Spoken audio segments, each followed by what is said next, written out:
voorreg om hier saam te wees en voordat ons gaan afskop. Partykeer moet ons net 'n paar dinge celebrate en ons het hierdie jaar het ons 'n paar dinge anders gedoen. So vir die van julle wat ons op sosiale media volg, sal sien dat ons een keer 'n maand het ons nou 'n nuusprogram wat ons aanbied wat deur my pragtige vrou voorgelees word en so kom lag jy is pragtig. Sy is pragtig, né? Ja. So ek wil jou nooi om te gaan kyk wat daarin is, sê ons vir die Here dankie vir die hoogtepunte van 'n kwartaal en dinge wat gebeur het. Maar ek dink baie keer moet ons ook net van hier af vir die Here dankie sê en net ook celebrate dat dit wat besig is om te gebeur in ons eie geloofsgemeenskap. Nou, ons het so 'n bietjie meer as 'n jaar terug het ons as leierskap het ons regtig gevind dat die Here roep ons ook om die plattelandse gemeentes te help. En soos ons vandag hier staan in die kerk, het ons 3 spanne by 3 verskillende gemeentes, in Uitenhage, in Joubertina en in Kroonstad, wat besig is om te bedien en regtig om die lokale plattelandse gemeente sterk te maak en regtig iets vir die koning te doen. So, dis regtig incredible dat ek en jy deel kan wees van daai wêreld. En soos julle gesien het, hier gaan 'n klomp tieners uit. Dis altyd 'n baie goeie ding dat 'n kerk gesond is, veral wanneer dit kom by jong mense en dat jong mense kerk toe kom en die dissipline en ook soekend is aan die grootheid van die Here. Die agteruit moet jy nou verwys, moenie worry nie, hier is iets wat nie weggedra word nie. Dis die kinderkerk, terwyl ons hier kerk het, en ons 'n volle kerk daar aan die gang. En partykeer ons moet net vir hulle bid. Regtig, want daar om daai kinders huis nou, partykeer is hulle 80, partykeer is hulle 120. Dis 'n klomp. En ek wil vir jou sê dat hier in ons gemeente wil ons regtig missionale individue wees van 'n missionale gemeente. So ek wil jou nooi om nie net 'n toeskouer te wees met 'n klomp goedies, maar ook te sê, Here, gebruik my, stuur my. Ons het jong volwassenes wat aan die gang is. En julle het nou gesien nie. Ons het mannegroepe, die SEAL team. Hulle hou van swem. JC is die groot swemmer daar, maar hulle hou van swem. Hulle kom met die manne by die oggende bymekaar. So die manne wil ons nooi, kom raak deel van die SEAL team. Die Cherry's vroue. Hier's 'n klomp dinge aan die gang hoe ons saam kan wees in die koninkryk. En ek wil jou nooi en ek sê baie keer sê ek by die nuwe lidmate sê ek iets baie interessant. As jy 'n lidmaat word van die gemeente, jy's dalk al lank 'n lidmaat, so dalk moet jy dit ook omdat jy net ook daaraan herinner. Daar is baie maniere om in 'n swembad in te klim. Trappe is nie een van hulle. Okay, volgende keer as jy gaan swem, onthou wat Renier nou vir jou gesê het. Daar's baie maniere om in 'n swembad in te klim. Trappe is nie een van hulle nie. So ek wil jou nooi as jy by hierdie gemeente is. Ek wil jou nooi, spring in, pens en potjies. Sê Here, hierdie is my gemeenskap, hierdie is my mense, ek is in. En moenie net kom sit nie, kom wees saam met ons op hierdie reis. Want van die kleinste tot die oudste is daar dinge besig om te gebeur en ons is saam op as gemeente op 'n groot avontuur. En ek wil jou nooi om deel te wees van dit. Want dit is mooi goed aan die gang. Terwyl ons hier bedien, is Joubertina ons kerk. Darryl en Heinrich, ons het die grootste manne so toe gestuur. En hulle is besig om daar aardskering en daar was uitreike en dinge en Uitenhage aan die gang en in Kroonstad is hulle besig om te bedien. Vrydag, Saterdag en Sondag hou hulle dienste. Hulle is so opgewonde dat die kultuurnetwerk het hulle kom bedien en ons is dankbaar vir die mooi goed wat besig is om te gebeur. So dankie vir elkeen julle wat deel is van hierdie avontuur, want dit maak dit vir ons lekker hier by Oase gemeente. Ek sê in die week sê ek vir iemand, as ek in Jeffreys Baai gebly het, soos ek doen, maar ek was nie die pastor en die sou ook Jan bid, want hier is vir my 'n ongelooflike geloofsgemeenskap om van deel te wees. En ek besef almal ken nie almal nie, maar ek wil jou nooi om ten minste 'n paar goeie pelle te maak. Dis deel van ons fokus vir die jaar om regtig gesonde sywaartse verhoudings te hê. Want hier is die ding wat ek dink jy moet weet. As jy voor 8:15 kom, kan jy sit waar jy wil. As jy na 8:15 kom, dan sit jy waar jy moet. Okay. So daar is tyd daarin om bietjie vroeër te kom kry 'n lekker koppie koffie. Ons spandeer regtig goeie geld om lekker koffie te hê, om dit lekker vir ons te maak en ons ook 'n chai wat ons wegsteek vir die band want hulle drink dit op 7:00 al. So hier's dit ook vir die vriende wat nie groot is op koffie nie. Maar kom wees altyd deel en wees ingekoop saam met ons. Dit is lekker om saam die pad te stap saam mekaar. Amen. Nou ek het vanoggend was ek so 'n bietjie in 'n pad en ons begin met 'n nuwe reeks uit Johannes 3.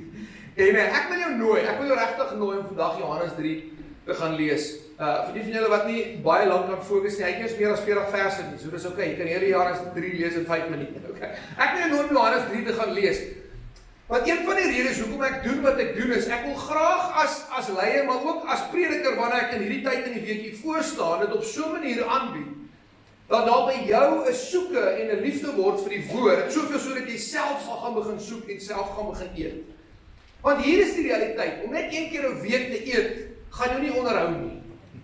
En een van die dinge wat ek doen is, ek probeer my bes en met die hulp van die Here sê, Here help my, dat wanneer ek die woord uitpak, dat dit so 'n vorm van magnetisme sal wees, hoor jy, maar ek wil ook leer en groei en gaan meer gaan soek oor die Here. Dis deel van wat ek wil doen. Dis hoekom ek baie keer as ek goed sê, as die van julle wat huiswerk soek, of die van julle wat wil gaan lees bietjie oor hierdie goed. Maar ek wil jou nooi, in die volgende paar weke, gaan ons Johannes 3 uitpak, wat 'n baie mooi hoofstuk in die Bybel is, maar ek wil jou nooi gaan lees dit op jou eie tyd ook. Hy begin baie mooi, en ons gaan na die eerste paar verse kyk, die eerste 8 verse vandag.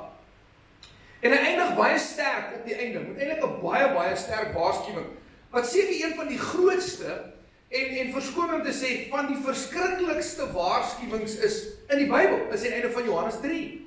Ons almal ken Johannes 3 vers 16, want so lief het God die wêreld gehad, sodat elkeen wat glo, dat sy eniggebore seun gegee het, sodat elkeen wat glo nie verlore mag gaan nie, maar die ewige lewe gaan. En dan gaan die ander vers sê, want die seun van die mens het in die aarde toe gekom om die wêreld te veroordeel nie. Ons hou van dit, maar sodat die wêreld deur hom gered kan word. Ons ken daai goed. Maar dan bou hy so, maar dan maak hy klaar op die einde met iets wat baie belangrik is vir ons om te hoor. Nou ek gaan nie vir jou sê wat dit nou is nie, want ek weet elke Sondag vra julle my, dan sê ek julle, ek gaan julle nie vandag sê nie. Jy moet dit self gaan lees hierdie. Maar vanoggend was ek in 'n papte toe ek hier afkom en ons by mekaar moet kom om te bid. En dit gebeur nie baie dat ek in 'n papte is nie, want toe ek begin en ons wil begin bid, toe kom ek agter ek het nie my bril by my nie. Dis 'n bietjie van 'n probleem. Want ek het agtergekom en ek het nie geweet hoe is dit as jy ouer word dat jou oë verswak nie. Want jy weet mos nie hoe dit is nie. Ek het net een stel oë en ek was nog nooit 45 nie. Dis nie vir my ook. En ek onthou toe ek my bestuurslisensie moes gaan hernie, nou moet jy hoogtoets kry. En ek gaan toe nou na die verkeersdepartement toe, dit is nog 'n Witbank. Ek gaan en ek sit daar en nou sê nou, okay nee, kyk hoe lyk die dingetjie. Nou sê ek, hy's links, hy's regs, hy's op, hy's af, hy's oos, hy's dit. Vrou sê my, nee meneer. Ek sê, dit is onmoontlik. Dis nie, ek dink jy moet by 'n oogkundige. Ek gaan toe na 'n oogkundige toe en ek gaan sit op die stoel en nou sê nou maak jy jou oog toe, né? Nou sê hy lees 257ZK53. Nou gaan ons aflyk is nie, nou maak sy die ander oog toe. 35 Pisa. Sy sê, okay, kom ons kyk. En sy begin lense oor my oë sit. Haai, en daar kom ek agter, ek kan in hoë definisie sien. So, as ek sê, haai, nou kan ek alles sien. Ek kan klank ook sien. Nee, okay, geef my, toe kom ek agter, hoor ek begin, ek het nou 'n bril nodig. En die vele wat nog nie 'n bril dra nie, sterkte.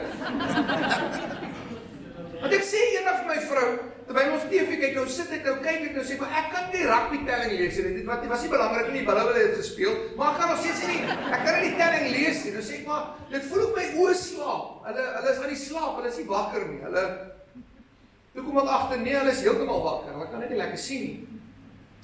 Want daar's iets wat gebeur, as jy nie lekker kan sien nie, nee, toe kom ek agter, toe ek nou 'n bril kry, toe kan ek goed sien. En toe ek nou my bestuurslisensie nou hierdie jaar weer moes hernie, toe dryp ek weer die toets.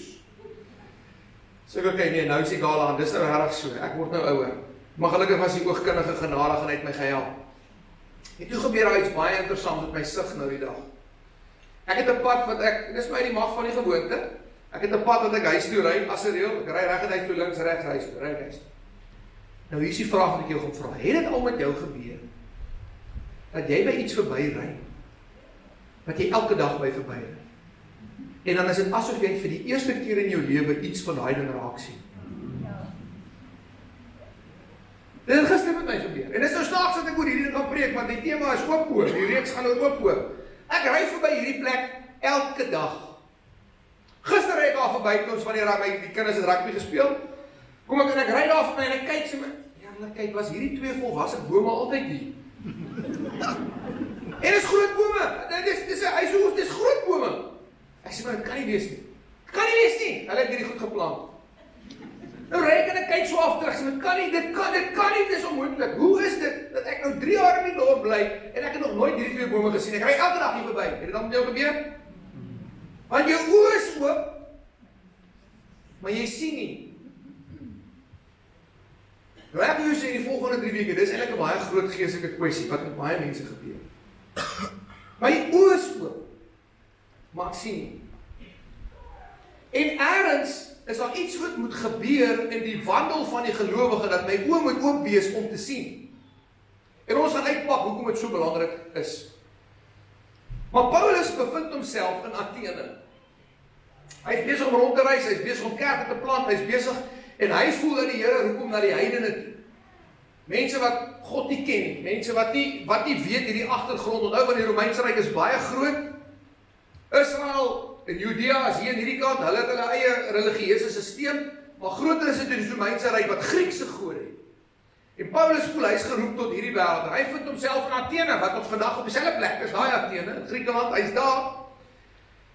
En hy kry homself in Handelinge 17, jy kan gaan lees, kry homself op 'n plek met die naam van Areopagus. Areo en Pagus, Pagus pagan, of gode en Areo, die area van die gode, die area van ons aanbidding. So dis wat die plek beteken. So hy kry homself op hierdie plek. Hy loop maar rond soos iemand, as jy nou op 'n plek was wat jy hy loop so iemand, ek dink hy so rond, dit is wat ek so. Want oral is daar 'n klomp standbeelde. Jy moet nou sien, standbeelde van al die Griekse gode. Hier staan hulle, oral, groot, goed opgebou. In hierdie Areopagus, die area van ons gode, staan. En daar's honderde mense. Hulle kom, hulle bring hulle offers. Hulle kom na al die gode toe en wat die behoefte is dit oorlog, is dit liefde, is dit seksueel? Hulle kom na al die plekke toe, is dit geld. Daar's 'n groot God vir alles. Hulle kom bid, hulle bring hulle offers. En hy loop hier rond en hy kyk hierdie hele storie so en ja, hier's 'n klomp dinge aan die gang. En in die hoek daar op die kant is daar 'n bordjie waar daar geplant is, waar daar ook mense staan en aanbid. En op hierdie bordjie staan die onbekende God. Sorry, Bybel, staan hierdie bordjie. Nou die agtergrond van hierdie mense was, hulle het so baie gode gehad in hulle konteks. Nou Hindoes het baie meer, hulle het miljoene, maar daar's baie. Maar hulle was so bang hulle mis een en dan word hulle gestraf. Want jy gaan nou dag, jy vat die hele dag uit as jy Areopagus toe gaan. Dus nou begin jy hier. En dan begin jy, nou werk jy jou pad deur by al die gode. Jy aanbid, jy kom wys eer en dan eindig jy teken by hierdie bord wat sê die onbekende God. En dan, okay, hierdie God wat ek nie ken nie. Laat ons net, ek moet my net nie straf nie, ek weet nie wie jy is nie, maar hier is ek buig neer, hier is my offer en al. En Paulus sien hierdie en hy sien wat hulle doen en hoor, wat sê hy? In Handelinge 17 vers 22. Paulus gaan toe in die middel van Areopagus staan en sê, Atheners, ek sien dat julle in elke opsig baie godsdienstig is. Nou daai kan jy sommer omkring, onderstreep, as jy op jou foon is, merk hom. Ek kan sien dat julle in elke opsig baie godsdienstig is. Ek het nou die voorreg gehad om op 'n paar plekke te wees in die land en ook in die wêreld, in Afrika en in die grotere kerkewêreld. En een ding kan ek van Suid-Afrika sê, Suid-Afrika se mense is baie godsdienstig. Aan die een kant is dit 'n kompliment. Aan die ander kant is dit 'n baie groot gevaar. Dis 'n baie groot gevaar. Paulus kom staan by hierdie mense en hy kan sê, julle is baie godsdienstig, want wat doen iemand wat in godsdienst? Ek doen al die goeders wat godsdienst van my vereis. Ek doen die regte goed, ek sê die regte goed, ek lyk op die oog af reg, en as jy in die Bybel gaan kyk, veral waar Jesus gedoen het, dit was die prent van wie hy mee gepraat het, was die wat die Fariseërs. Julle het al die uiterlike tekens van goed wat jy reg doen. Jy's baie godsdienstig. Vers 23, want terwyl ek rondgegaan en julle heiligdomme aanskou het ek ook 'n altaar gevind waarop daar geskryf is, aan die onbekende of aan 'n onbekende God. Hom wat julle vereer, sonder om hom te ken, verkondig ek aan julle. Hierdie is vir my een van die 2 sterkste verse in die Bybel van 'n godsdienstige hart in 'n mens. En dit is 'n universele waarheid, selfs vir mense wat hulle vandag oor die wêreld klassifiseer as 'n Christen. My status, ek het op die sensus gemerk ek's 'n Christen. As gevolg van my godsdienstige oortuiging. Daar's sekere lande in Egipte doen hulle dit by jou geboorte.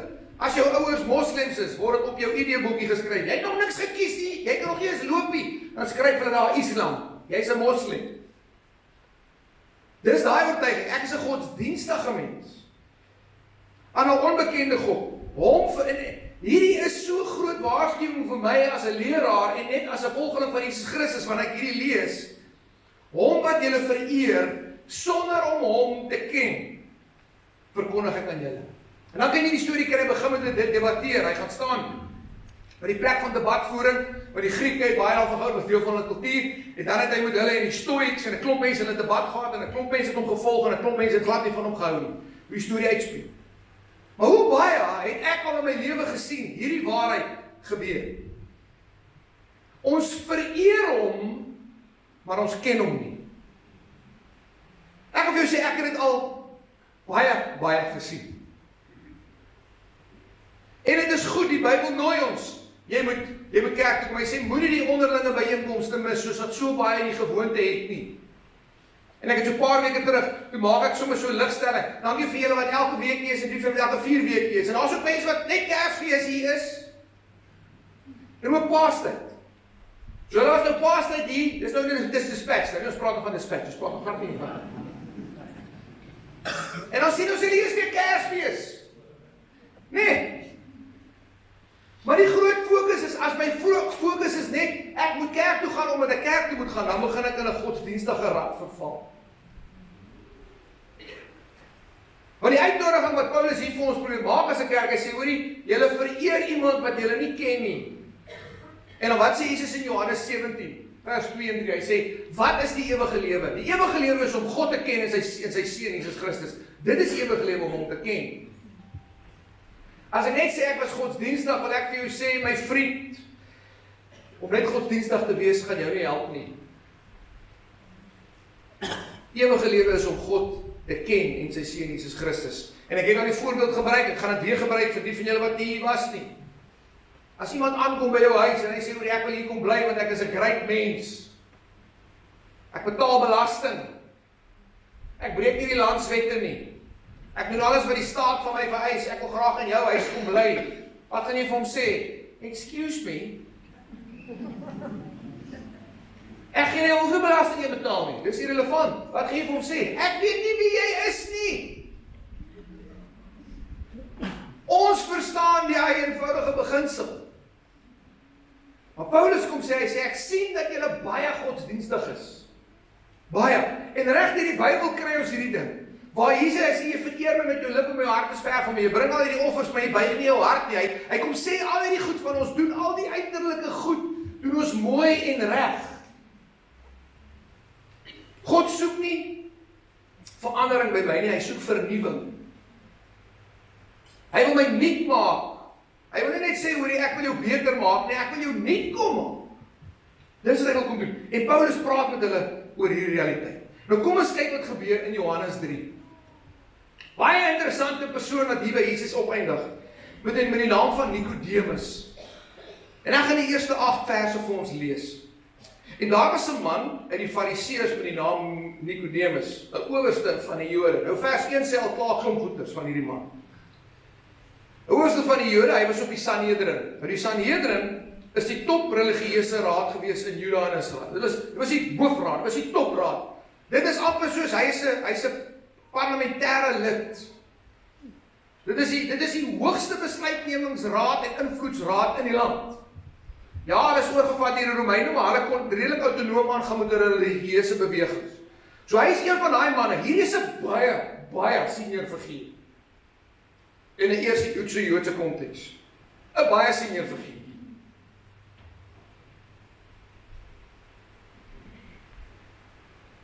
Ek weet nie of daar mense in jou lewe is wat jy ongelukkig ken nie.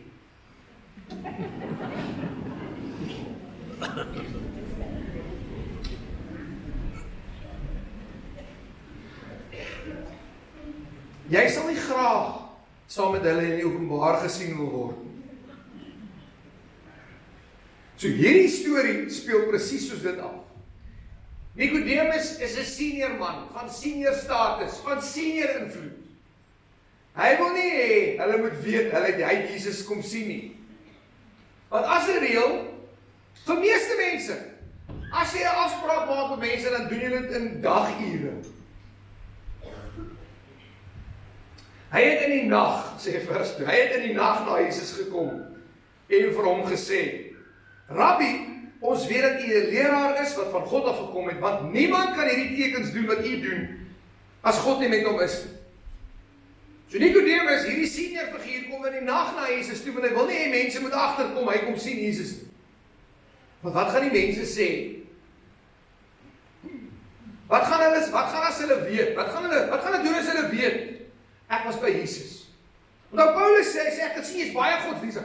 Nicodemus is die prentjie van godsdienstige.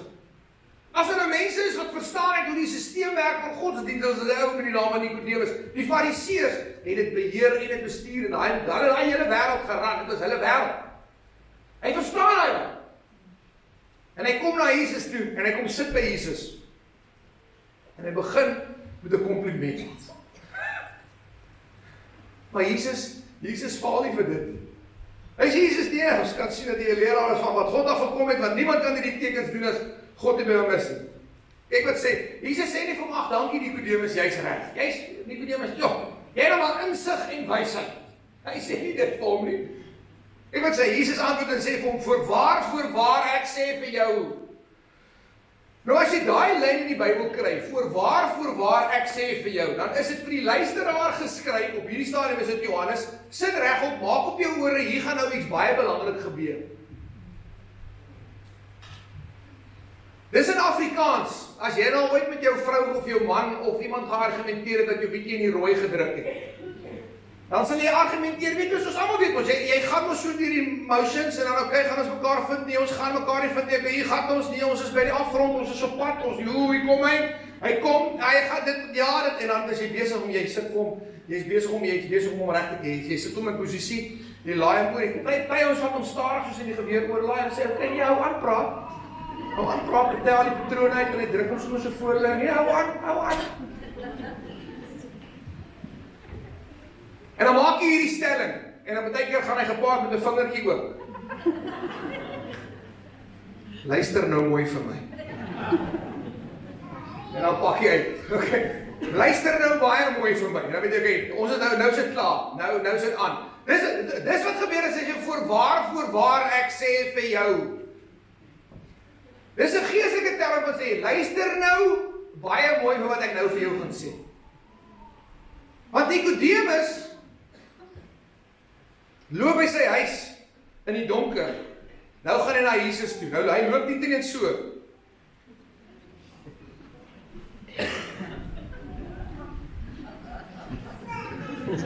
Is die pad skoon?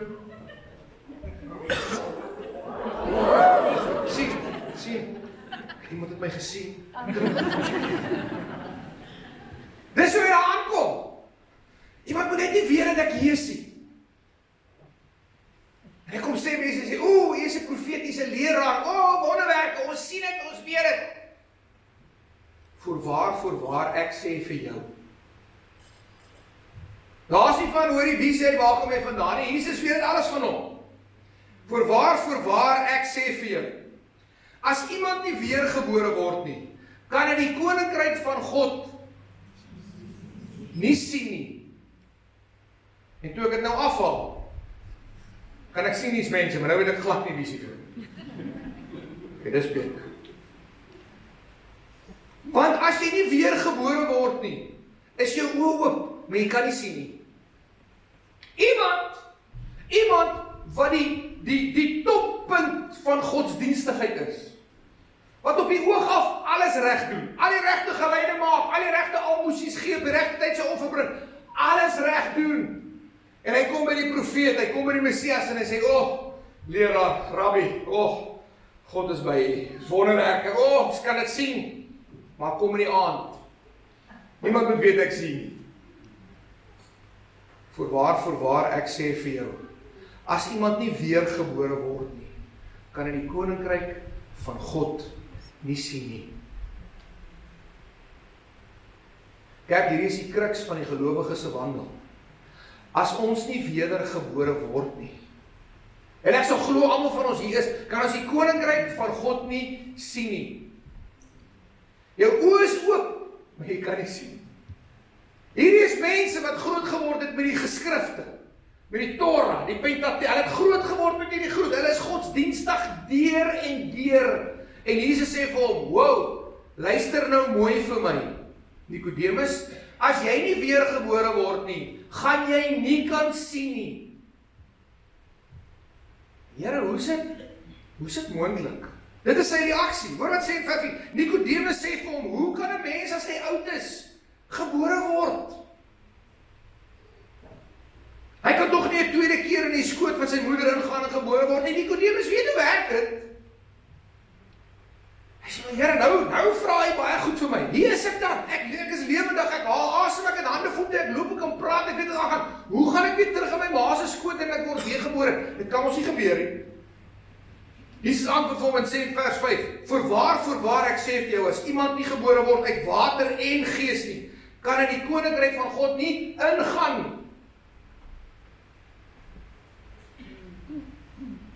So baie keer as hulle my eie persoonlike kinders sien, dan sal mense vir ons sê, hi, jou seun lyk soos jou vrou, jou dogter lyk soos jy, dan sê, ag asseblief net soos ek nie. Sê net soos haar ma lyk, asseblief, die kind shame. Maar ons is waarheid daarin. Hoe weet ons kinders is ons sin? Hulle trek van ons. Daar's iets van ons in hulle. En hoe weet ons dit? Want ons het hulle verwek. En hy sê vir Nikodemus, jy moet hierdie verstaan. As jou oë wil oop wees vir koninkryksdinge, moet jy weergebore word. Godsdiens gaan jou nie daar kry nie. Kerk, ek wil vir jou dit sê, godsdiens gaan jou nie daar kry nie. Geen hoeveelheid van moraliteit om die regte dinge te doen en sê, gaan jou daar kry nie. Jy moet weergebore word.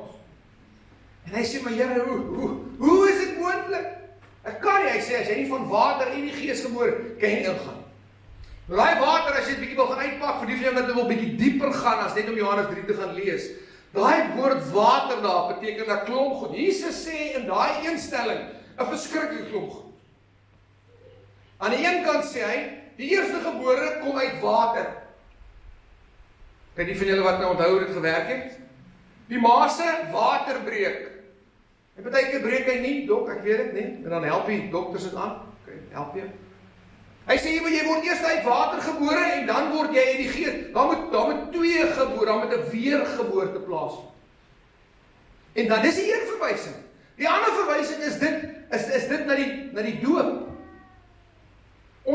Ons is gedoop na die waterdood van die doop, sê die Bybel. Hy sê, daar's iets wat gebeur, wanneer ek sak in my eie graf op en ek staan op as 'n nuwe mens, ek het my laat, hierdie waterbelewing, ek het myself neergelê, die ou mens is verby, is klaar.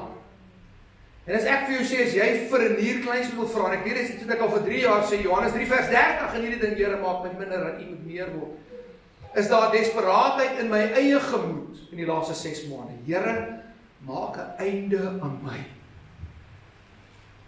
Here, maak 'n einde aan my en my geite. Here, maak 'n einde aan my en my vlees. Voorwaar, ek sê vir jou, as iemand nie weergebore word nie, kan hy die koninkryk van God nie sien. En Paulus kom sien, hy sê, ek kan sien, hier's 'n klomp mense, julle is baie godsdienstig. Julle vereer iemand wat julle nie ken nie. En dan kom sit iemand voor Jesus, wat die toppunt van geleerdheid en godsdiens is. Hy doen alles reg. In die Suid-Afrikaanse kultuur, as daar gebid word, staan hy. As dit 'n diep gebed is, dan haal hy sy hoed ook nog af. En as dit regtig 'n gesalfde gebed is, dan sak hy sy kop. En as hulle sê amen, dan gaan hy aan met sy lewe. En Jesus kom en hy kom vat 'n godsdienstige wandelaar en hy sê nee. As jy wil sien, moet jy weergebore word. Die derde idee van water is, ons word gewas deur die water van die woord, sê die Bybel. Hy sê, dis hoekom jy gooi nuwe wyn in nuwe wynsakke, jy gooi nie ou wyn in ou wynsakke nie. En daai Griekse woord is die woord kainos. Jy met 'n nuwe wynsak, 'n kainos wynsak. En sê maar, hoe kainos jy 'n wynsak? Jy maak hom nuut. Hoe maak jy 'n wynsak? Nou dan het jy my vraag, gaan jy vertel. Jy doen twee goeders. Eerstens, jy week hom in water, jy maak hom weer sag. Ons is gewas deur die water van die woord. Hy sê, dit wat God wil gee, sit jy in 'n nuwe wynsak. Maar Here, ek sê, ou wynsak is gekraak en gebars. Die lewe het met my gebeur. Ek het grondpad gery, die oester daai pad is ver, hy op en skit verskriklik. Ek wil daai pad moet ry. Hy sê, jy week hom in water. Nou vra mense vir my, hoekom het ek so liefde vir die woord? Dis as gevolg van hierdie goed. Dat wanneer jy sak en jy week jouself in die water van die woord, jy kan nie anders as om anders te word nie. En dan as hy lekker sag is, weet jy wat nie? Dan smeer jy hom met olie. Seël jy hom mee. Dis wat die Gees kom. Maar hoe is dit moontlik? Ek kan mos nie. Hy sê as jy nie uit water in die Gees kan jy die koninkryk van God ingaan nie. So nie net kan jy dit sien nie, jy kan dit nie ingaan nie. En laas jaar of 2 jaar terug het ek oor 'n ding gepraat. Ons wêreld bestaan net uit 2 dinge. Die koninkryk van God en die domein van duisternis. Dis al waaroor dit bestaan. Al die ander goed is maar net aardse dinge. Maar as jou oë oop is, dan kan jy dit sien. Dan kan jy dit sien. En ek en jy is seuns en dogters van die koning in 'n koninkryk. Dan kyk wat sê hy in vers 6. En hier is die eerste waarskuwing. Want wat uit die vlees gebore is vlees. My vlees bring net vlees voor. Ag, heerlikheid. En partykeer wil ek my eie vlees verwrig. En jy al gedink, ag, ek doen so goed, ek stap in die pad so lekker. Het jy al dit gedink? En in die volgende oomblik eet jy net gras. En dan waar het nou vandaan gekom? En dan kom jou vlees weer tevoorskyn. Dit gaan so goed by die werk. Jy is die ligpunt. Jy is die hartklop van jou plek waar jy werk. En dan loer jy maar daar in jou kantoor en dan sê hulle ding en dan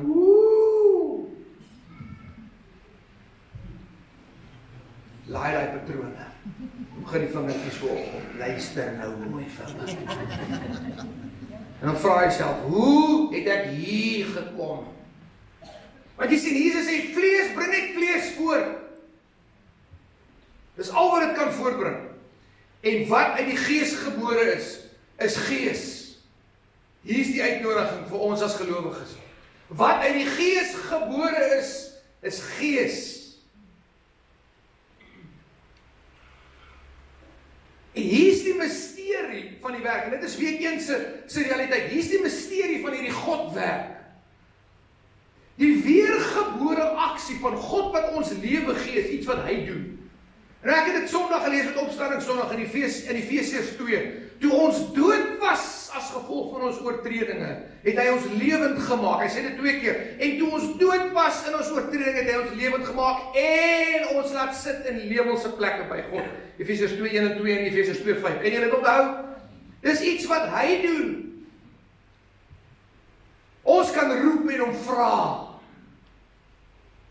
Sê, Here, maak my oë dat ek kan sien. En as jy dit nog nie gedoen het, dan wil ek jou vandag nooi dat jy dit sal doen. Sê, Here, mag ek weer gebore word na die Gees. Maar dit is iets wat hy doen, en ek gaan dit nou vir jou wys. Nou, almal van ons hier glo ek is dan volwasse. Almal hier van ons is nie getroud nie, ek besef dit. Ons by die huweliksreeks ook so 'n paar goed is aangeraak, vir ongetroudes ook.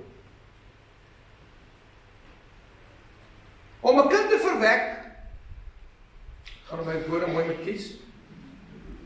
Is eintlik baie maklik. Is baie eenvoudig. Maar hier is die kruks van wanneer jy 'n kind verwek. My eie kinders, Ruben en Milana, het nie hulle self verwek. Inteendeel, hierdie gaan jy dalk met, hulle het niks daarmee te doen gehad. Regtig? Ja, hulle het hulle was nie eens daar nie. Daar's iets wat jy moet verstaan, daar's iets in die krag van weergeboorte. God doen dit. Hy doen dit. Ons roep uit en ons ontvang dit. Sê Here, en ek dink daar's iets van die soeke van Nikodemus, want as jy Nikodemus bietjie gaan bestudeer, hierdie man het na hierdie ding wat in Johannes 3 gebeur het daar iets in hom geskuif. Wat sê, ek kan nie meer bekostig om net godsdienstig te wees nie. My oë is toe dan. Maak my oë oop. En in Johannes 7 sien jy Jesus bedien en die Fariseërs verloor het. Hulle verloor het. Hulle stuur die tempelpolisie om hom te gaan arresteer. Hier gaan Jesus, hier kom die tempelpolisie. Jesus is so besig om te preek en om te bedien. Die tempelpolisie, hulle is op oor, hulle raak ook al helfte van hulle gelowig. Hy is so besig om 'n pak te maak. Hier kom hulle almal teruggeloop. Ek dink hulle sleep hulle spiesie so agter hulle. Ag nee. Vra vir hulle, waar is Jesus? Nee, ons kan nie, ons kan dit nie help nie. Ons het ook geglo. Die Fariseërs, hulle staan op, gaan lees dit. Hulle sê maar, hulle is so kwaad. Hulle sê ons gaan hom skuldig bevind en hom vonnis in absentia. Dis heeltemal teen algemene wet. En as jy gaan kyk die mooi daarvan, teenstrydig moet sy eie reputasie onthou. In Johannes 3 doen dit in die nag. Hier doen dit helder oordag, vooral voor Fariseërs. Staan die einste Nikodemus op en hy sê vir hulle, luister gou vir my baie mooi. Gaan ons die wet nou ignoreer? En gaan ons nou iemand skuldig vind in absentia? Dis nie hoe die wet werk nie.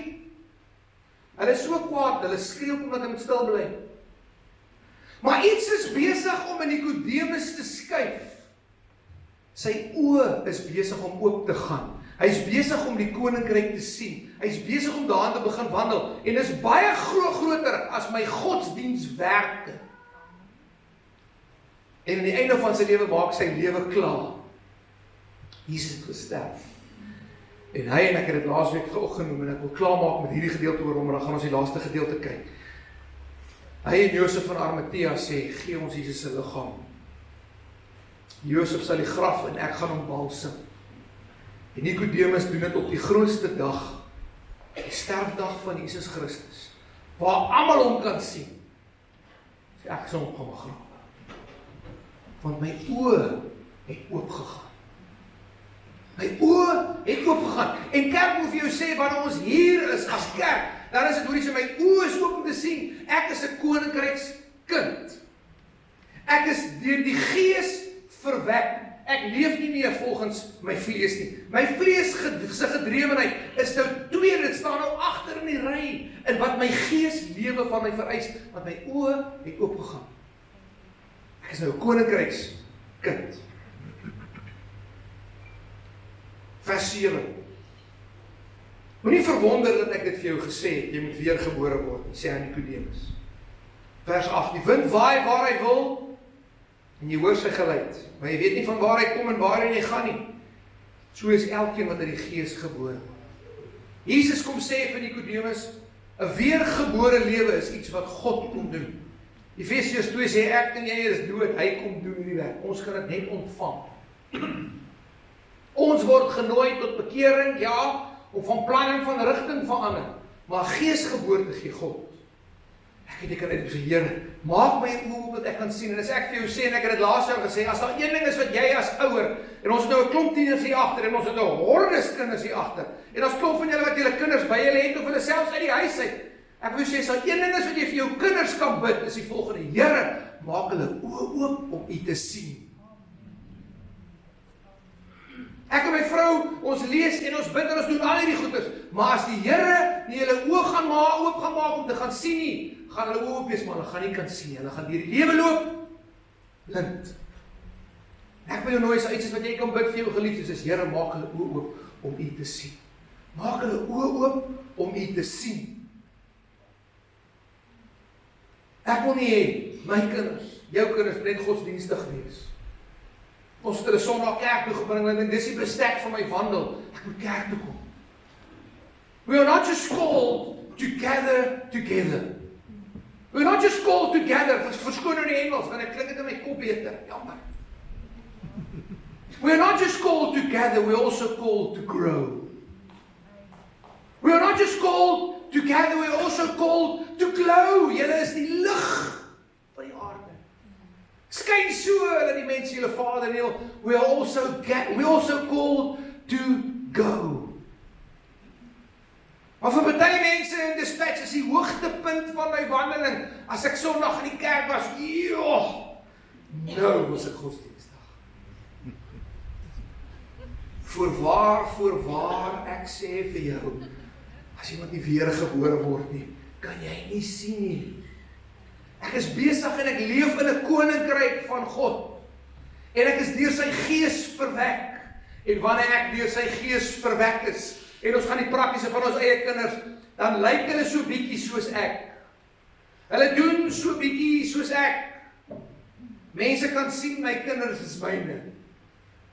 Hoor jy wat ek vir jou wil sê? Mense kan sien sy kinders is syne. Mense kan sien God se kinders, want hulle leef met oop oë en hulle weet hulle leef in 'n koninkryk. Dis nie net in dat my vlees te leef nie, daar's soveel meer as dit.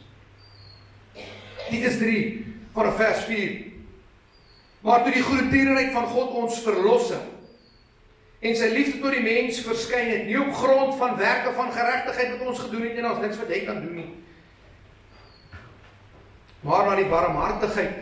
maar na sy barmhartigheid het hy ons gered deur die bad van wedergeboorte en vernuwing deur die Heilige Gees, wat hy ryklik uitgestort het op ons deur Jesus Christus ons verlosser, sodat ons geregverdig deur sy genade, kyk wat gebeur, erfgename kan word ooreenkomstig die hoop van die ewige lewe.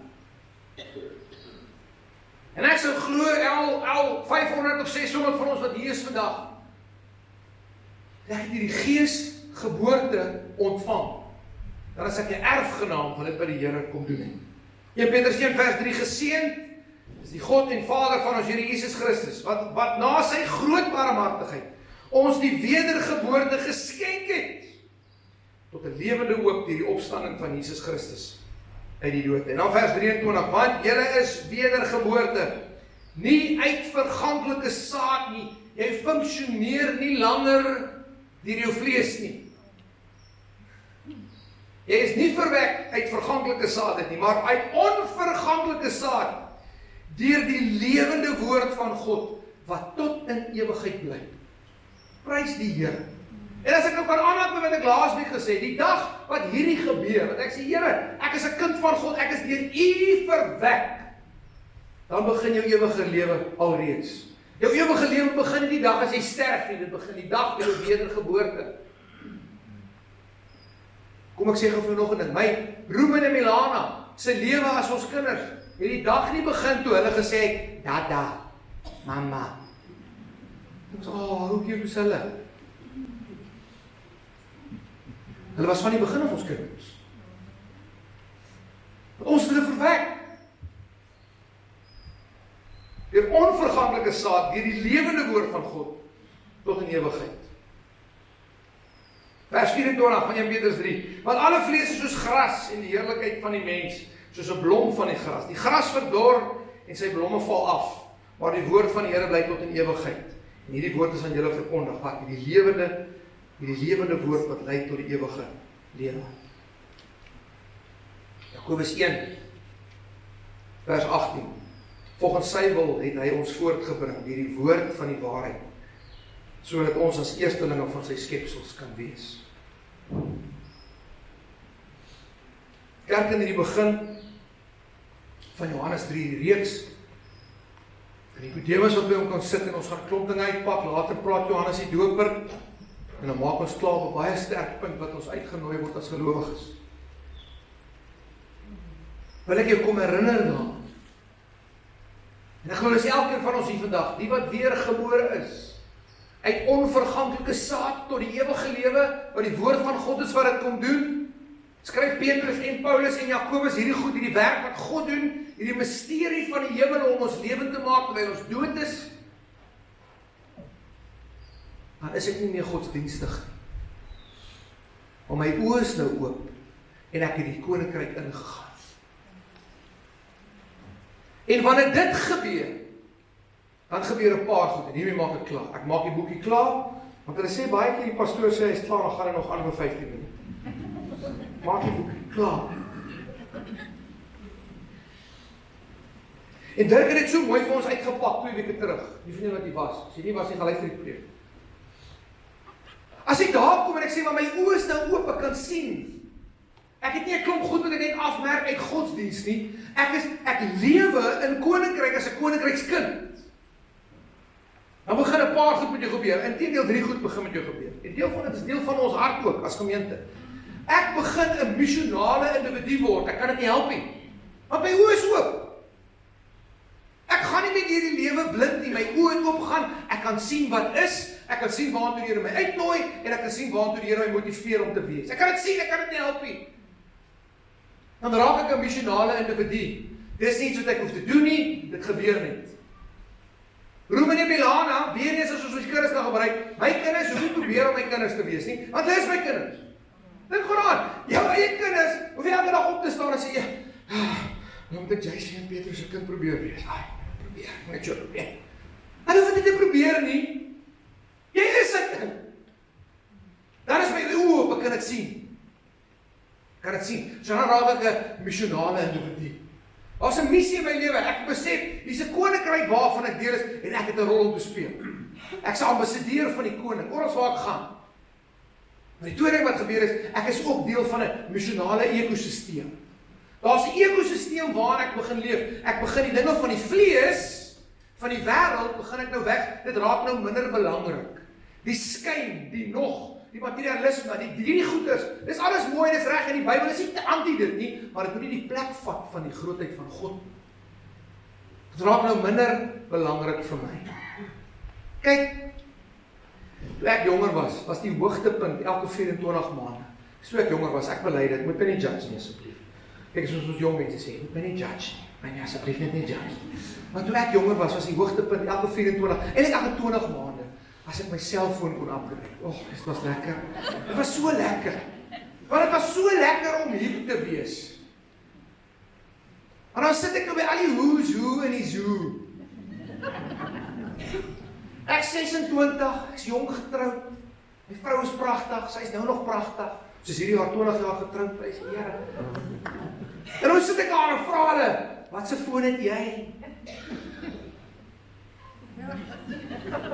Dis 'n Samsung S8. Dis 'n BlackBerry met unlimited internet. Ken jy dit nou? Nou, party van julle is dit ander goed. Maar selfoon upgrade was allemaal lekker. Nou is ek daar, want hoekom? Die Here het ook gewerk aan 'n manier, my oë is nou beter om dit kan sien. My ekosisteem het verander. Hierdie goed is so onbelangrik. So ek gebruik 'n foon tot hy nie meer wil foon nie. Hy wil nie meer foon. Ek het julle gebel, want sê, maar kan jy nie meer hoor nie? Sê, maar ek kan jou hoor. Ek moet aan oorfone indruk en die oorfone moet oorfone kry, want die ding, ek sê, wat gebruik moet hulle nie meer kan nie. Nou gaan ek net, wat het julle, wat is die goedkoopste? Gee daar en is reg, ek wil net gaan. Want onthou wat gebeur is, 'n koninkrykskind sê, ek wil met koninkryks goed besig wees. Ek wil nie met vlees en aardse goed, ek kan nie met dit besig wees, dit mors tyd. Ek wil besig wees waarmee God besig is. Dis wat ek wil wees, en ek is deel van 'n missionale ekosisteem nou. Ek begin my wêreld nou so maak, en ek uit hierdie plek uit leef, my oë so. En wat sê 'n missionale ekosisteem? Nou bring ek 'n bietjie nader aan die kerk. Dis deel van hierdie wees stil en weet dat ek God is. Renier het op die tafel met sy hart geskryf. Maak nie saak wat in die wêreld aangaan, wat in die wêreld gebeur, of dit nou in Iran is, en of dit nou in Israel is, en of dit in Dispatch is nie. Dit maak nie saak nie. My oortuiging, my posisie staan vas. Wees stil en weet, hy is God. Dis my ekosisteem waarin ek leef. Die ekosisteem waarin ek nou leef is anders, wees gemerk deur sy heerlikheid. Ek besef, ek is gebore in die heerlikheid en ek leef tot die heerlikheid van God. Dis die ekosisteem waarin ek nou, wees geken aan sy liefde, wat Dirk vir ons 2 weke net mooi, daar's iets wat my lewe aan geken moet word, my ekosisteem het nou verander. Want my oë het oopgegaan. Ek sien nou, Nicodemus, kan jy sien? Ja, laat my oop gaan dat ek kan sien. En dan die derde ding wat gebeur, ek sien net nou 'n missionale individu nie. Want elke dag, ek is deel van 'n ekosisteem. Dit het in my wêreld aangaan begin verander. Maar ek is ook deel van 'n missionale gemeente, wat ek in die begin gesê het. Ek het tot 'n skok agtergekom. Hierdie alles oral Jesus, wat ons gemeente se missie is eintlik nie ons missie nie. Dis God se missie. Ek het in my lewe agtergekom, ons gemeente het nie 'n missie nie. Die missie het 'n gemeente. Kry met mooi hoor. Ons gemeente het nie 'n missie nie, die missie het 'n gemeente. Want toe God gesê het, My heerlikheid gaan die aarde bedek, soos die water die see bedek. Is dit iets wat gaan gebeur? Die uitnodiging aan die kerk is, en ook aan ons as Oase gemeente, gaan ons daarby inhaak en sê, hoor hierso, ek gaan deel van die missie wees van God. Hoekom? Want my oë het oopgegaan. Nicodemus kan nie sien. En Nicodemus, as jy wil sien, moet jy weer gebore word. Daar's iets in jou moet gebeur. En God se gees moet iets in jou kom skuif, kom lewend maak, dat jy kan sien, dat jy dit kan ingaan en sê, "Haai, ek verstaan nou ek is 'n missionale individu. Ek is net hier om 'n stoel vol te sit nie. Ek is hier om iets te wees. Ek is hier om iets te leef. Ek is hier om in 'n ekosisteem te wees. My wêreld het verander. Ek leef nie meer soos 'n ou mens, ek leef soos 'n nuwe mens." Hier kom sit mense by my, dan sê hulle regtig op 'n plek wat hulle laag is. Dan bevraagteken hulle die voorsiening, die guns, of selfs die hulp van God, of selfs net sy teenwoordigheid. En dan is dit vir my so lekker om saam met hulle te sit, rondom Psalm 46. Sê ek, die gelowiges bou sy fondasie. Hierdie is my wêreld. Maak nie saak hoe dit skik en hoe dit lelik word en wat gebeur nie. Wees stil en weet dat ek God is. Dis my oortuiging, dis my posisie, dis my wêreld. Maak nie saak wat nie. En dan kan ek sê wat Paulus gesê het. Om te lewe is Christus. Ek is so dankbaar vir elke seisoen. Selfs die slegte seisoene. Maar dan sien ek baie keer die grootheid van God en hoe my vasneem. Toe ek laag was, toe ek in die hospitaal was, 'n klop jare terug, en my vrou my moes help, en sy het hartteer gehad toe sy verlam was, en ons moes dra aan operasies en rug. Sê, Here, selfs vir daai seisoene dankie, want ek sien die grootheid. As iets in my kom skryf. Wees stil en weet dat ek God is. Maak nie saak wat nie. Maak nie saak wat nie. Vir my om te lewe is Christus, en om te sterf is 'n wins. Hoe ook al die lewe uitspeel, ek is 'n koninkryksmens. Want ons oë is oop om te kan sien. En ek maak klaar met hierdie gebed vandag. Here, die wat hier is, wat sy oë nog toe is, maak hulle oë oop om te sien. Paulus loop rond en hy sê, ek kan sien jy is baie godsdienstig. Ek kan sien jy doen al die regte goed. Jy sê al die regte goed, maar jy vereer iemand wat jy nog nie ken nie. Want die ewige lewe is om te ken. Sy seun Jesus Christus. Jy sien, ek is opgewonde om te sien wat gebeur. Soos elkeen verstaan, Here, my oë is oop. Ek kan sien, want in u gees, deur die gees, is ek weergebore en ek is nou lewend gemaak en ek leef nou in die koninkryk. Ek kan dit sien. En wanneer ek dit kan sien, tree ek anders op. Praat ek anders en doen ek anders. Want my kinders lyk soos ek. En ons moet lyk soos hy. Amen. Amen. Want ons is weergebore. Amen, ja. So dit was deel 1. Ek wil jou nooi, volgende week gaan ons al met deel 2, moet dit asseblief nie mis nie.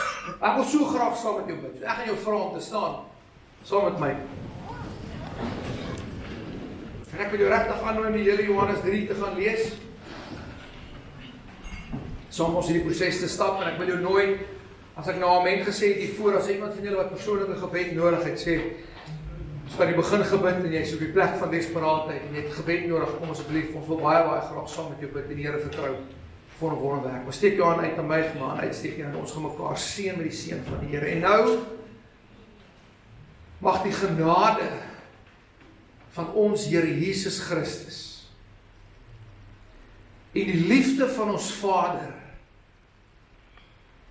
en die guns en die gemeenskap en die vrede van die Heilige Gees by jou wees en bly vandag en in die hele week in Jesus naam. Amen.